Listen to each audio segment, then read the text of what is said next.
All right, looks like we're in. Yeah. Okay, apparently I'm going to need some headphones. Let me grab those. I can't hear you.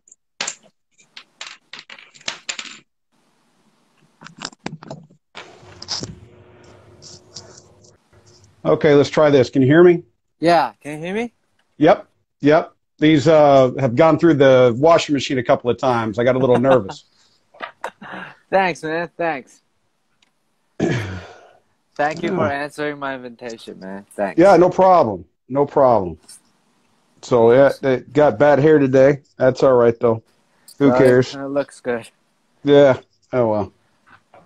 How is everything over there? Good, man. We're rocking and rolling right through the semester and Cool. and just getting everything done. Cool, Yeah. man. How's everything in Taiwan? Pretty good. Pretty good. Just finishing the lockup a month and a half ago. Okay. And starting to training my athletes probably a month. Oh, good. Good. Yeah. Yeah. So did you guys get vaccinated? Yeah. No, I've had both of mine since maybe May. Being at the University of Miami, the vaccination was one of the huge key things that the president was pushing for faculty to do. So, I went ahead and got that right off the bat, and my wife as well. So we're good to go. Yeah, thanks, man. Sorry again for all the trouble and no worries. The times. No worries. Life happens. I understand. So we're gonna start, okay? Yeah. So first of all, can you introduce yourself for the coaches in Taiwan? Yeah, my name is Bryan Mann. I've been involved in the field of strength and conditioning since at the Division I level since '98. I've been lifting weight since probably about 1990, actually. So as a coach, I've been at it was Southwest Missouri whenever I was there. It's Missouri State University now. So these are universities in the United States. Then I was at Arizona State University with Joe Kin, University of Tulsa with Pat Ivey, back to Missouri State. And then whenever Pat got the job at University of Missouri, I was there with him for, 13, 14 years. And then when the wheels fell off at the University of Missouri, I ended up, I guess you would say, falling forward. My position was cut. A new president comes in and he just axed people's positions left and right. I was one of them. And the day that I got axed, I found out that my position was, had 13 months left on it. I ended up seeing a job announcement for the University of Miami, and I applied for it and was there. And I've been here now. This is my 4th year. I'm the new program director for the undergrad program. So I've been a coach, I've been a professor, and now, I guess my involvement in athletics is more from the sports science standpoint rather than the hands-on coaching. The upside to that is that the coaches are now getting something from somebody who has done what they're trying to do, that not done what they're trying to do, but meaning that I'm speaking their language rather than, hey, Tim, how you doing? I got to call you later on, by the way. So then I've got to, I understand what they're trying to do. So unfortunately, a lot of times there's a disconnect between academics and practitioners, and that's not going to happen with me since I do both. And, that's one of the great things that, I've been able to be a resource here from jump, University of Miami. Within my 2nd week here, I was already doing things with the athletic teams here. So, and I know that that's not normal, especially not at a Division I university, but, I'm doing what I can. Cool, man. Cool. Love it. So today I kind of want to focus about velocity-based training and a little bit about force velocity profiling. Okay? Yeah, no problem. So first of all, what is velocity-based training? Velocity-based training. Yeah. Oh, go ahead. And why should we use that?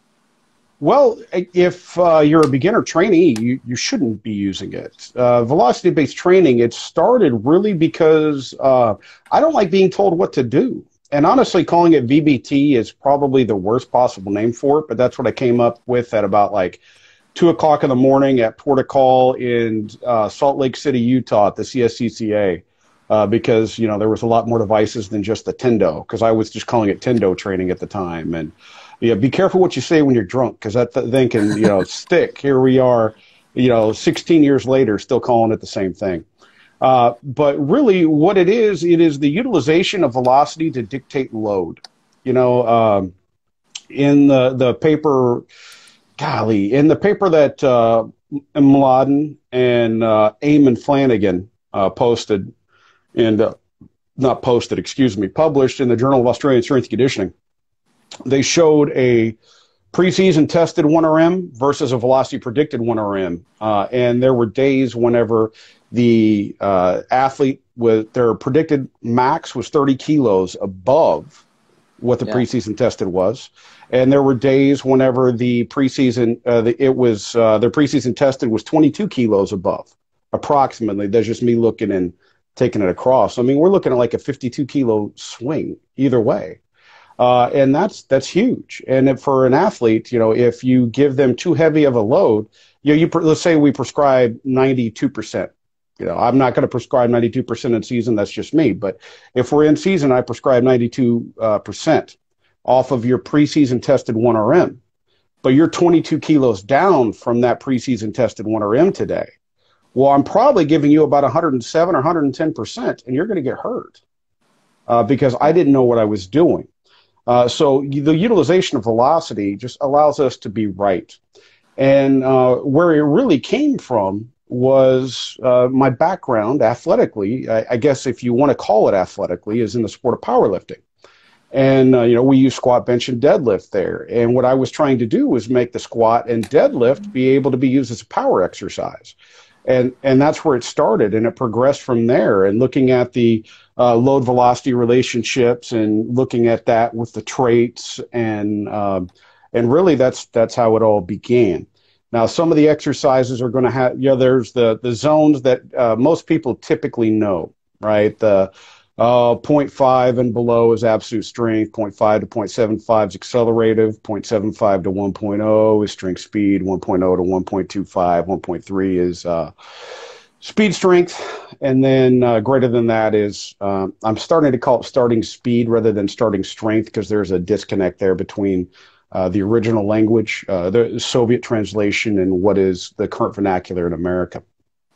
And I'm just having to face facts, and it's like, well, I can either fight a fight or I can change a term, and I don't think it's worth fighting, so I'm just going to change the term, much like Yuri did with plyometrics, not plyometrics, and shock method. You know, so you follow the people that have been before you and look at those sorts of things. And those relationships are all off of squat and deadlift. And then I throw the same thing in there for bench. And a lot of people have taken issue lately. They're like, well, bench press doesn't have the same velocities. And my response back to that was, well, bench press also doesn't matter for most sport programming. So why would I go ahead and make something very, very specific that's going to lead to nothing but confusion between the athletes and the coaches? That just, you know, that to me, that's like, it's nonsensical. You know, it's like poking yourself in the eye and expecting to see better. It just doesn't make sense. But that's why, you know, there's VBT. Now, why to use it is if you've already got athletes who are strong and you're looking to bridge the gap into power, or you're looking to bridge the gap into some other methods like with velocity loss, which I'll come back to in a second. That's really what that's what we're about, is trying to bridge that gap. So we can do squats explosively. They don't have to be just a heavy movement, and they can elicit an adaptation. So, we can take that same movement and use it for multiple things. Now, you can do a squat for explosive strength. You can do a squat for absolute strength, etc. Same thing for deadlifts. Now, some of the exercises aren't going to fall into the zones because they have a different range of motion. They have different stabilization patterns, EMGs, and things like that. And quite frankly, you know, I never even considered that. Why didn't I consider it? Well, because my background was in powerlifting. So I thought, why would somebody want to be doing something other than a squat and deadlift? I was blinded by my own cognitive bias based off of my background. And I think that we often have a lot of that in strength and conditioning. And that's because, most people get into strength and conditioning because they like lifting weights. Well, what does an athlete come to play sport for? Well, they come because they're playing the sport. Yeah. So, all that I'm looking to do is make sure that we can have things that easily transfer for that athlete. And the exercise, so again, getting back to it, my bias was in powerlifting, so I chose those exercises. If somebody's background is Olympic weightlifting, they're going to be pushing the clean and jerk and the snatch. And it's not that either one is right or wrong. They're training different aspects of performance and athleticism, but we just have to realize that, hey, we've got a bias here, and we're going to have to pay attention to that for whenever we program, or else everything's going to get way out of whack. Now, that being said, and bringing up the Olympic lifts, they obviously don't fall into the zones. A 1RM for a clean for a Division I AA college football player happens to happen at about 1.44 meters per second. If somebody is actually neurologically trained as an Olympic weightlifter, their elite level, it definitely does vary. But for somebody with reasonable technique, it's about 1.44 meters per second for the peak velocity. And, then the snatch, it's like about 2 meters per second for the 1RM velocity that I've typically seen. And that's catching in the power position. I guess I need to clarify there. I'm not with the athletes. I don't do anything in the full catch position. It just doesn't, there's not that many times whenever an athlete is going to be receiving forces while they are below parallel in a squat. So why would I train them to do something that they're not going to be demanded to do within their sport? That's like, trying to play basketball so I can get taller. Yeah, to me, it's pretty nonsensical. Which if that worked, man, I'd be out on the court all the freaking time. I'd like to be over 5'8" one of these days, but that's just, it is what it is. And then, so some other, going back into the VBT off of my long tangent that we finally pulled back around, there's other aspects to it other than just the zones, things like velocity loss, right? So velocity loss is just that. You go until you lose a certain percentage of velocity.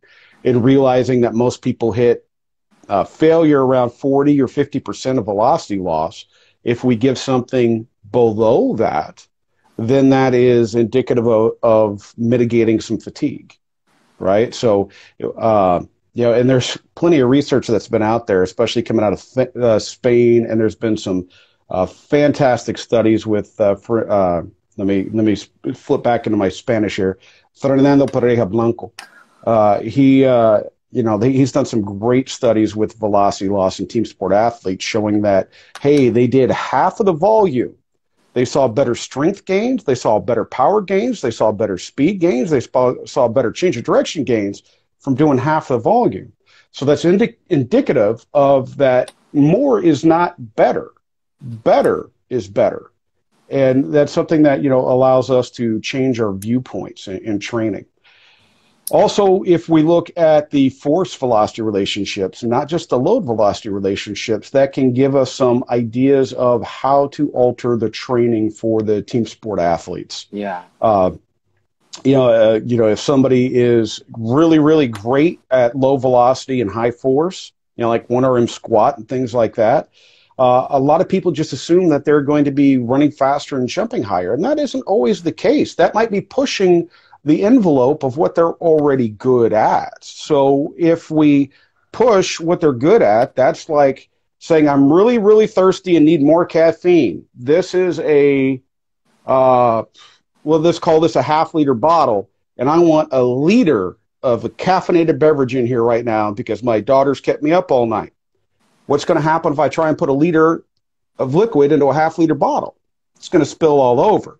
Yeah. Just like the training that you're putting into that athlete, doing what they're not going to see any returns from, just because you think it's cool to see some heavy ass weight on the bar. I love it being a power lifter, but it's not eliciting a better adaptation. So then we can dial in and say, hey, you're poor at the velocity end of the spectrum. So instead of doing 8 sets of 4 at 85%, let's do 12 sets of 2 at 40% and do it fast. Or maybe we should change the exercise to something that has a higher velocity emphasis. So instead of doing cleans, maybe we're going to snatch. Instead of going to squat, maybe we're going to do some jump squats or something along those lines, just allowing us to have a better exercise selection to allow you to meet your goal. Because at the end of the day, there was Stephen Covey and Dan John have said the same thing many, many times, and that's the goal is to keep the goal the goal. If our goal is to enhance athletic performance, let's not get muddied with seeing what the load is on the barbell. Yeah. And that's, I probably had some other place that I was going right then, and I actually don't remember what it was. Okay. So you mentioned about the zone, right? Like, so, but I heard it like from the other podcast, which like, I think it's Dan Baker said it. Like, most of the, I think most of the athletes, their like max strength would be like 0.35 to like. Yeah, one RM squat hits about 0.35, somewhere between 0.26 and 0.35 meters per second, typically, and that decreases every year as they gain neuromuscular efficiency. Yeah, but what he said is like, if it's like 100-meter sprinter, the 1 RM like velocity, it's going to be higher, probably 0.4 or a little bit higher. Is that correct? Or a little. That's actually not. I mean, I've seen about 0.38, 0.39. I haven't seen many over 0.4. I have had a couple of athletes that were that I did have a point, like about a 0.42 meter per second, 1 RM.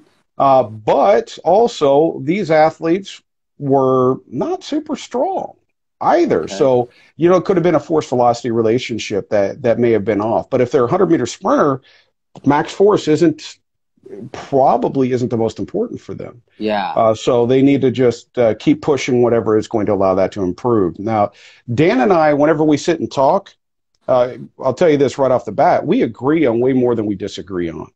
Yeah. And most of our disagreements come from how we operated as a coach. Now, Dan had small groups. I didn't. It would be nothing for me to work with 50, 60 athletes at a time. And I'm not, and there's other people who are far smarter than I am and can probably do this far better. But especially whenever I was doing this, and this was pre-AMS, to where all of the athletes have got their workouts right in front of them. I would have to remember everybody's individual velocity, and every coach that's working there would have to remember everybody's individual velocity, and it just didn't work out. So as a coaching staff, we agreed that, hey, we need to just make it super simple. And we did. And we saw continued improvements in power over what had been seen by the works of Jacobson at Oklahoma State and by the works of Miller at Texas A&M, which are two Division I universities with similar backgrounds, similar operating styles. So we saw greater gains for a longer period whenever we used velocity as opposed to whenever we didn't.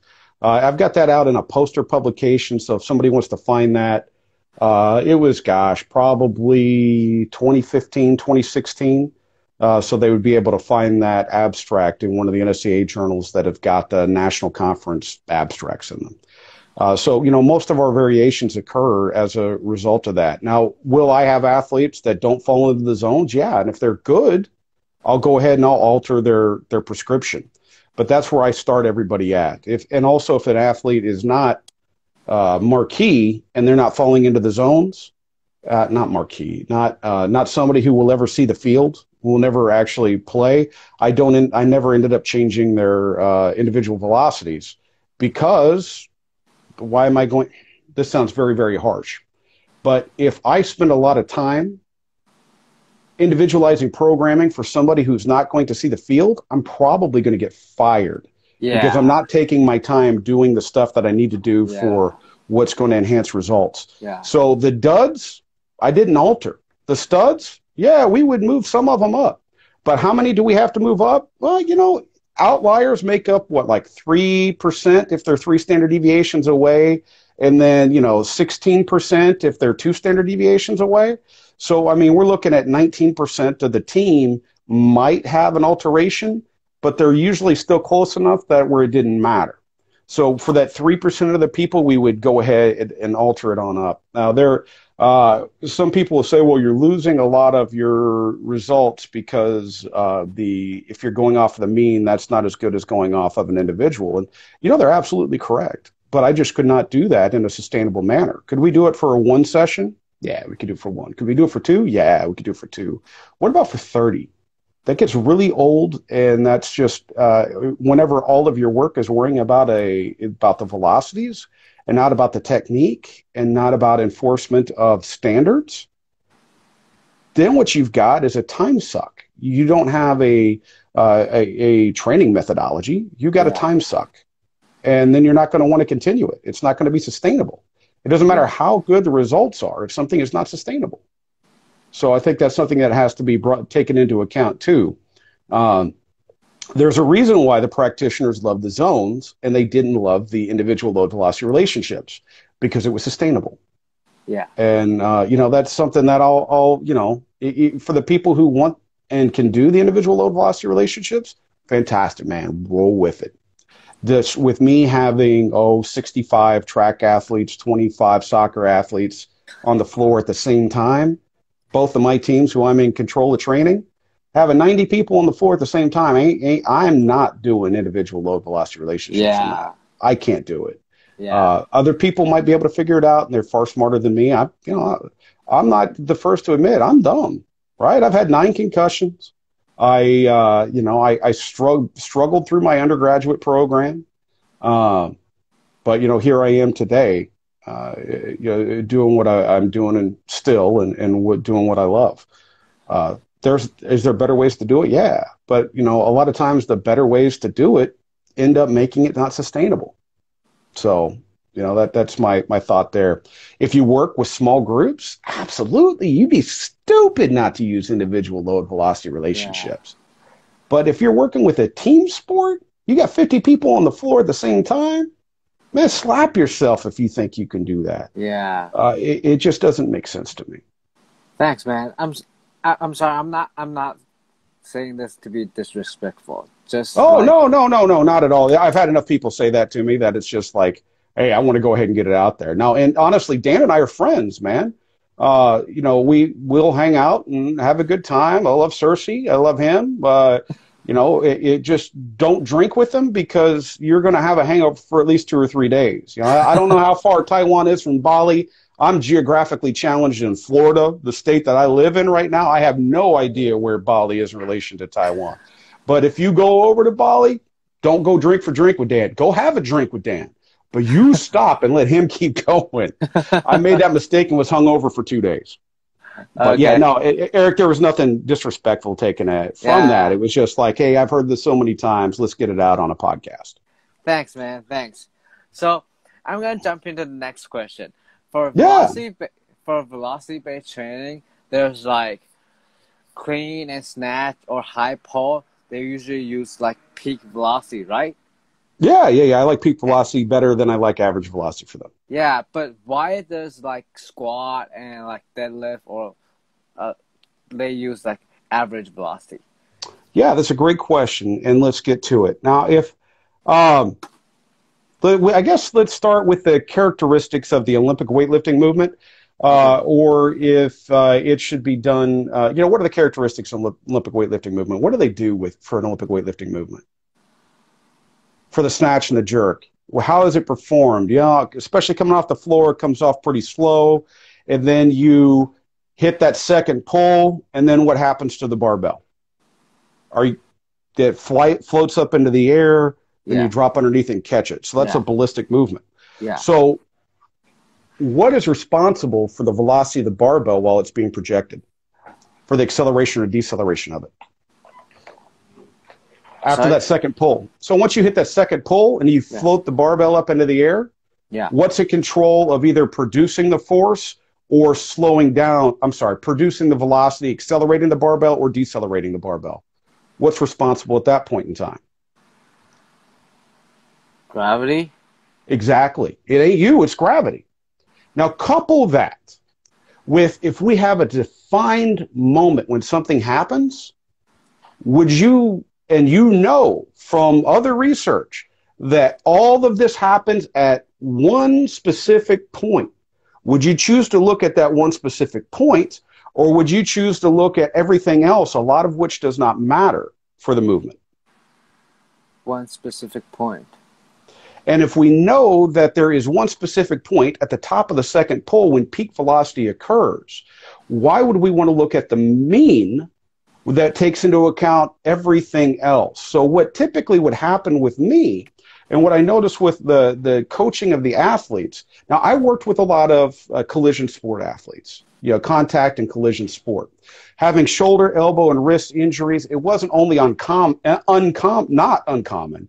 It was basically expected. You're going to have a shoulder, elbow, or wrist injury. So if you have shoulder, elbow, or wrist pain, you're probably going to be changing the mode at which you catch the barbell to give it a longer time duration to disperse that force so it doesn't have the same impact onto your joint. That slows down the mean velocity. So what I would end up seeing is that, especially whenever I started out with the tendo, that I would have athletes that the bar looked like it was moving blazing fast, but it was giving a slow reading. Then whenever I started looking at the peak versus mean relationship, I noticed that there was a huge discrepancy. Super fast peak, super low mean. And then when you start looking at the time trace for the position time curve, you can see that it would go up and then it was just kind of, going way over here, and then the lift was complete. So then that mean was really throwing in a bunch of things that didn't really actually matter for the completion of the exercise. Now, let's flip this. So that's why I look at peak. We can look at the Harbili paper, which told us everything that we already knew. Peak velocity occurs at the top of the second pull. If you'd ever done anything with Olympic weightlifting, you already knew that. That was a very important paper to get out there, so it could be referenced. But it was kind of like you're telling me something I already know. But again, I think it was a fantastic paper, and I reference it all the time. Now let's go for the squat and the deadlift. If you at any point in time on a heavy squat or deadlift let go of the bar, what happens? Drops.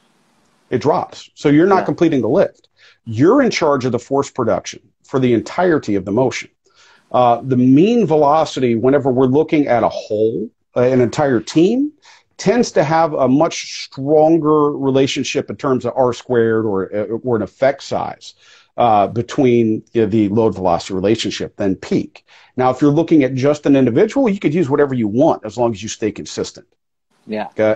So the individual load velocity relationships for peak velocity or mean velocity to load are linear, typically. There could be a curvilinear relationship, whatever, but you can definitely get a regression equation from it. Now, it's getting curvilinear whenever you start going into the lighter loads. Why? Well, whenever you've got a lighter load, you actually have to slow yourself down more than you're accelerating the bar, and that ends up causing problems, right? If you don't, or it causes problems for the relationship. So if I'm only accelerating 36% of my time, well, that means 64% of my time I'm slowing down. So then that's going to alter that load velocity relationship. Which is why that I recommend whenever you get below like 50%, that if you're not using accommodating resistance, you should be doing jumps, right? So that way you don't have to slow down. And that'll also increase the EMG and the early onset EMG so that you'll be able to call upon muscle more quickly, which again would be a positive benefit. And you could see that in the paper from Hakkinen and Comey. I want to say it came out in like 1985. It's a pretty classic paper that a lot of people still reference. but that's why, because you're in charge of producing the force the entire time, versus the Olympic lifts where there's that projection of the barbell into space. Yeah. Now, for some people within Olympic lifting, they've actually found better relationships with the mean velocity than they did the peak, that it went up, and then it just had a steep drop off, which, that could be the fact that they just couldn't get under it and catch it that day, or it could be, could be something else. And I don't know, but we also have to take into account SPP versus GPP, right? For a team sport athlete, Olympic weightlifting is GPP. For a weightlifter, it's SPP. So, you can't really, just trade things out between a specific sport or not. Whenever a sport, that's like saying that I'd be playing basketball to become a better weightlifter, right? Okay. But basketball players use weightlifting to make themselves a better basketball player. But if they do the technique and do everything just like Olympic weightlifter, doing the catches at the bottom, then that's okay if that's your philosophy. But then realize that playing basketball isn't going to make the weightlifter a better weightlifter. It's like, that sounds a little funny, but I want you to stop and think, what are we doing here? Let's get to the root cause. Are we doing this because that's what we've always done, because that's our athletic background? I'm a weightlifter, or I'm a power lifter, that's why I'm having them train this way, or is it actually enhancing their sport results? And how would you know if it enhances their sport result? Well, you need to calculate a transfer index, or look at even just a simple correlational analysis between the changes. And if you're not doing that, I think you're doing your athletes a disservice, and honestly yourself a disservice, because you don't know if it actually worked or not, what you did in your program. And I don't know how many people are doing that right now, but I think it's something that I definitely teach for my students, that they need to be going and doing. Cool, man. Cool. So there's a question for the audience, but I kind of want to extend it. So what he asked was when do you use it for when do you use VBT for if it's in season or off season? But I want to ask it this way. So are you gonna use velocity based training for the whole year, or is it a specific time you're gonna use velocity based training? That's an excellent question, and the answer is it depends. If it is a lesser trained athlete, a freshman, for instance, 18, 19-year-old kid, I'm probably not going to be using VBT for them at all. I'm going to make sure that they've got the requisite strength levels before they ever enter. And I think that's probably one of the biggest misconceptions of me with VBT, is that, I'm assuming that everybody already knows A through G, and I'm starting out at H. So my thoughts on VBT are that they shouldn't be used unless somebody can already squat at least 1.7 times their body weight, right? This is an advanced method and should be used as such. Whenever you start using the advanced methods too soon, you lose the adaptation. What do I mean? You lose it twice, according to a conversation that I had with Anatoly Bondarchuk, who, if you're not familiar with who he is, I highly recommend that you familiarize yourself, because this dude swept podiums at Olympics and World Championships in the hammer.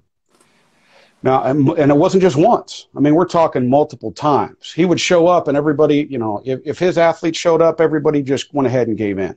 And I think Yuri Sadiq, who is one of his athletes, let me look up to see if he still has the world record in the hammer. Record, hammer, thrower, male. It is still held by Yuri Sadiq, who was one of Anatoly's athletes. So that just kind of tells you what level he's on. Now, I go over that to say that he said if you do things in the wrong order, you lose the adaptation twice. You lose it the first time whenever you actually did it, because they didn't have all of the prerequisites, the requisite abilities that they needed to be able to perform at the highest level. Then you lose it the second time because you're not going to see as much of a jump, because now that the athlete is ready for it, they already have adapted. So then they're not going to see a massive spike in performance. Yeah. So VBT is one of those. If you use it too soon in a career, you kind of wreck the peak of the athlete, the highest possible, power performance. If so, that's one of the things that I look at it for. Now, if I have got a more capable athlete, I'm going to be using VBT basically just during my power phases. Unless I'm using it for velocity loss. Let's say I've got an athlete who I need to get stronger, and if they gain a little bit of size, that's okay, but I don't want them to put on a massive amount of weight. It's like, who would that be? Well, look at that dude behind me. I mean, he was already a big, strong-ass dude, right? Yeah. Now, I didn't do this with him because I didn't know about this at the time, but Christian would have been somebody I would have done it with. And honestly, if I ever get the chance to work with his son, it's one of the things that I would definitely be doing with him, because that dude just broke the world record for his age group in the shot by 6 feet and the discus by 9 feet. So 2 meters and 3 meters. World record's usually broken by a centimeter, and this dude's cracking it by meters. I mean, holy shnikes. But if I wanted to limit fatigue, elicit strength gains, and this person's already trained, it's not like I've got to develop requisite capabilities, then I'm going to go with velocity loss in the off season with them, in the early off season. But most athletes, I'm not going to do that with. We're going to be getting strong, and then we're going to be hitting a phase whenever we go for our power, where I'll start out with strength speed, run that 3 to 4 weeks, go into speed strength. Now, most of my time as a coach, I live in strength speed and speed strength if I'm using VBT. I'm not messing around with the other things. Earlier on in my career, I did, because I'm like, oh, I can do this, so I'm going to. Well, there's in the United States, we got at least in the Oklahoma, where I'm originally from, we got an old adage, an old saying: just because you can doesn't mean you should. And in complete candor, I think that I was doing a disservice and overcomplicating things by trying to do a lot of stuff in accelerative strength and absolute strength, and quite frankly, that if we would have just busted out the ammonia and nose caps, nose torque, and slapped each other silly to get them fired up to get under the barbell, we might have seen some better adaptations, because we would have possibly elicited a better force response. So, it's quite simply put, so whenever it's preseason, that's definitely whenever I'll be using VBT. In season, for fatigue management, the whole time.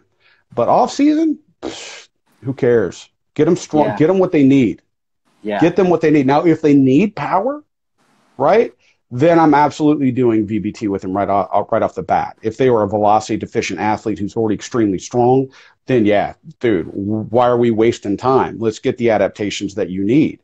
But if it's just a basic athlete, I'm not messing around with it. And I think that's the biggest misconception, that people think that everything I do is off of velocity, and it's not. I was looking at some of my old throwers workouts, and for the course of a week for throwers, I might only have 4 exercises where I measured velocity. Some people are like, oh my God, why wasn't it everything? Because it didn't matter. It would have overcomplicated things. I might have had 6 exercises that I would have done it at. But for the 2 of them, for the push jerk and the snatch, their techniques sucked so bad. It's like, how did it suck for push jerk? It was new. It was a new movement, right? And they didn't have it dialed in to where I thought that we could look at something else. I wanted them to just be focused entirely in on the technique for that movement. And then the snatch, well, that's that's like a no-duh. A snatch is a complicated movement. So we're going to need to, dial in the technique for them at that point in time. It was a new movement, so we didn't look at velocity. We might have looked at it later on, but I mean, we're talking 5, 6 exercises over the course of a week versus some people where I'll see them do 5 or 6 in a day. And that just doesn't make sense. Cool, man. Thanks. So yeah. I'm gonna jump into the last question, okay? So yeah, velocity-based training versus like force velocity profile. What is the difference? Well, the big difference is with a force velocity profile, what you're looking at is where does the deficiency lie in my athlete? Some people like to use force velocity profiling for 1RMs and prediction and things like that. And, to be honest with you, I really don't see a point. Because I can get a really accurate based off of my load velocity relationship. And since I've got it anyways, why are you going to, predict something that you're, an estimation whenever we've got a really, really good predictive model? It doesn't make sense. Just because you can doesn't mean you should. And then the VBT, the traditional VBT, is just about load selection for any given day. So I guess for FVP, force velocity profiling, we're worried more about exercise selection. VBT, it's more about load selection. Force velocity profiling is what's done on occasion for testing. And then the load velocity relationships are what dictate our exercise, what loads we're using for that given day. And that's, that's how I look at it. Is that right or wrong? I don't know. But it's the way that I look at it. But how about like force velocity profiling for sprinting? Oh, that's easy. I mean, that's just, that's exercise selection again, because, one thing that some people don't understand is with the force velocity profiling for the sprint, you're taking one sprint and looking at the different sections. So just in case, because I know that I had this misconception before I ended up talking with JB, is that I thought it was running with loaded sleds and looking at the changes and how the force and velocity and power changed at each load. So using like a wireless load cell hooked up in there. And that's not what JB did. And that's not what, actually I say JB. I mean, yeah, he's one of them. But, Pierre Samazino, that's one of the things that Pierre did was that he used that one repetition. And we know that, dude, as a coach, you already know this, right? Your 10 time, that's usually relative strength. Your 20 time, yeah, here's Bouchexnader. Let me just quote him so that I can, and so I can say what he's saying instead of trying to change it to not plagiarize. Boo said, you squat for your 10, you clean for your 20, beyond that is sprinting. So where's the deficiency? Is it a top end speed? Well, that's sprinting and sprint mechanics, and then we could be looking at some overspeed drills. Is it that you lack the ability to have a high force at the start? Well, dude, that's absolute strength or heavy resisted sprints. It's just about exercise selection. So even there with the sprinting, that's it, man. It's exercise selection. It's nothing else. It's trying to reach optimal. But I would caution everybody, based off of some of the stuff that I've done with VBT, about what is optimal, right? If I have this optimal relationship that, basically, you look at the slope and it looks like a 45 degree, right? That's considered optimal. But optimal for what? Is it going to be optimal for my offensive linemen who need a huge force component, and the velocity component is, I wouldn't say that it is unimportant, but a good offensive lineman is going to have really, really good force because everything that they do is going to be with the resistance of another opponent. Yeah. If I push them to push the velocity into the spectrum for them, would they still be able to have that high force? I don't know. And whereas I started off with, so here's exactly how VBT came to be with the zones. For anybody who doesn't know, I don't know if I've even mentioned this on a podcast before, but the squat, bench, and deadlift, I looked at the football team, the baseball team, and a couple of our basketball guys at SMS, and the football team and the baseball team at University of Missouri. So I've got two schools in the same state, about 2.5, 3 hours apart, and the same sports. It's a very, very homogeneous group, right? So that's where that load velocity relationship came from, right? Would it have varied with other people? Well, maybe. But here's the point that I'm trying to make is that what was average for them is not necessarily average for everybody. What if it were tennis? What if it were the sprinters? What if it were other sports right now that are, I was just trying to be cute and think, oh, what's big in Taiwan? Is it handball? I have no idea. But, these other athletes, these other sports, they may have different needs of what's going to make somebody great in that sport. So then their their force velocity relationship would look different, just like their load velocity relationships look different for athletes at different levels, right? So the athletes for the NAIA in high school, right? Therefore, their load velocity relationships don't match with my zone. So then people are like, oh, and this is something that I found later. I didn't find it for many years. And here's why I didn't find it for many years. You know that the Tendos were the cheap ones, and they were $1,800, and the GymAware was $2,200. Well, they didn't get into high schools. They didn't get into small colleges. So there was no way that I would have known at that point in time. It wasn't until I'd already been doing this for, decade and a half, that it started to become affordable for other people, and then they could do it. And then we see, hey, there's that nice tight relationship isn't as good for the high school kids.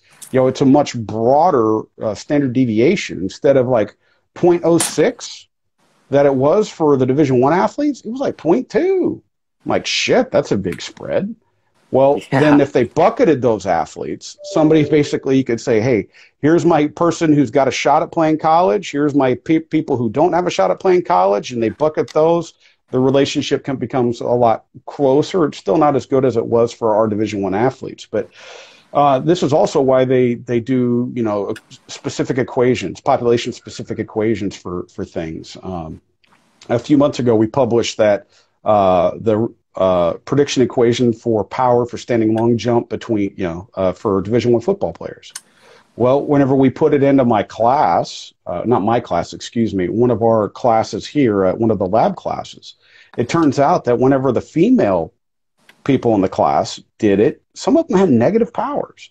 Now, that might have been somewhat because of a lack of effort. That is absolutely possible. But for some of them, I knew that they were trying because I knew the student, and I've never known them to give anything half-assed, physically or mentally.